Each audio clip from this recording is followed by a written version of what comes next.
All of us growing up in this country and going to school learned about Columbus and what a wonderful man he was. But there was somebody there at the time who saw what Columbus and the Spaniards were doing. This was Bartolomé de Las Casas, but nobody paid attention to him. By the way, Hans Koning, who died recently, was a pioneer in bringing out the truth about Columbus. And when I wrote my people's history, he was the only voice I could see in any of the history works that said anything that was the truth about Columbus. So I had to mention him, but this is Bartolomé de Las Casas. The Indies were discovered in the year 1492. 49 years have passed since the first settlers penetrated the land. The first being the large and most happy isle called Hispaniola, perhaps the most densely populated place in the world. There must be close to 200 leagues of land on this island, and all the land so far discovered is a beehive of people. It is as though God has crowded into these lands the great majority of mankind. And of all the infinite universe of humanity, these people are the most guileless, the most devoid of wickedness and duplicity, the most obedient and faithful to their native masters and to the Spanish Christians whom they serve. And because they are so weak and complacent, they are less able to endure heavy labor and soon die of no matter what malady.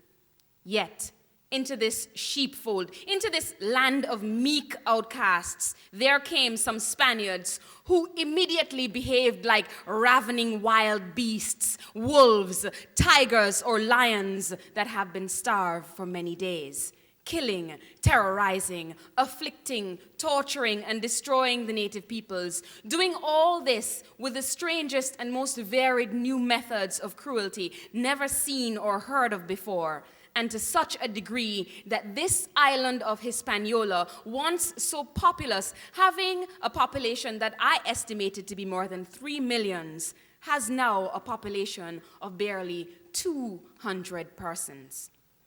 Their reasons for killing and destroying such an infinite number of souls is that Christians have an ultimate aim, which is to acquire gold and to swell themselves with riches in a very brief time disproportionate to their merits. It should be kept in mind that their insatiable greed and ambition, the greatest ever seen in the world, is the cause of their villainies. And also, those lands are rich and so felicitous, the native peoples so meek and patient, so easy to subject, that our Spaniards have no more consideration for them than beasts. No, for thanks be to God, they have treated beasts with some respect. I should say instead, like excrement on the public squares. The Indians began to seek ways to throw the Christians out of their lands. They took up arms, but their weapons were very weak and of little service in offense and still less in defense. The Christians, with their horses and swords and pikes, began to carry out massacres and strange cruelties against them.